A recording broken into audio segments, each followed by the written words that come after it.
আজকে কুচবিহারের রাজবাড়ি ঘুরতে গিয়ে আমাদের সাথে এটা কি হলো, চলো গল্পটা তোমাদের একটু শুরু থেকে বলি। যেমনটা তোমরা গত ব্লগে দেখলে, বাসে করে আমরা এসেছিলাম কুচবিহার ঘুরতে, আর বাস স্ট্যান্ড থেকে নামতে রাজবাড়ি গেটের সামনে দেখা হয়েছে আমরা একটা সাবস্ক্রাইবারের সঙ্গে। বন্ধুত্বের হাতটা আগে বাড়িয়ে আমি বললাম, নন্দিতা আজকে কুচবিহারের সবচেয়ে ভালো জায়গাগুলো তুমি আমাদের ঘোরাবে। এটা বলতে নন্দিতা আমাদের নিয়ে হলো সাগর দিঘির ঘাটের সামনে। এই দিঘিটা নাকি অনেকগুলো রহস্য আছে, তার মধ্যে একটা রহস্য হলো এই দিঘির তলে নাকি একটা অনেক গভীর সুড়ঙ্গ আছে, যেটা রাজবাড়ির দিঘির সাথে কানেক্ট করা। এটা শোনা মাত্রই আমার বন্ধু পাগল হয়ে গেল।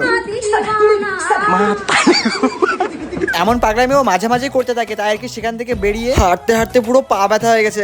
টোটো ধরে রকেটের স্পিডে চলে এলাম কুচবিহারের ফেমাস মদন বাড়ির ভেতরে। এখানে তো জিদ্দার একটা সিনেমা শুটিং হয়েছিল, ছোটবেলায় দেখেছিলাম। আই গেস সিনেমাটার নাম ছিল আওয়ারা। তারপর নন্দিতা আমাকে বললো যে তুমি কুচবিহারের রাসমেলার সময় একবার আসো, তখন তোমার ঘুরে এতটা বেশি ভালো লাগবে, এতটা বেশি ভালো লাগবে যে তোমার বাড়ি যাওয়ারই ইচ্ছে করবে না। সত্যি করে বলতে আমার তো এখনই বাড়ি যেতে ইচ্ছে করছে না, কারণ এতটা পিসফুল একটা জায়গা। আমি নন্দিতাকে বললাম যদি সত্যি সময় হয় তাহলে অবশ্যই আমি রাসের সময় আসবো। এখানে খিচুড়ি দেয়, আর এই জায়গাটা দুর্গা ঠাকুর বসা, কারণ দুর্গাপুজোর কিছুদিন পরে রাসমেলা হয়। আচ্ছা, হে ভগবান, আর কিচ্ছু চাই না, শুধু একটা বউ দিলেই চলবে।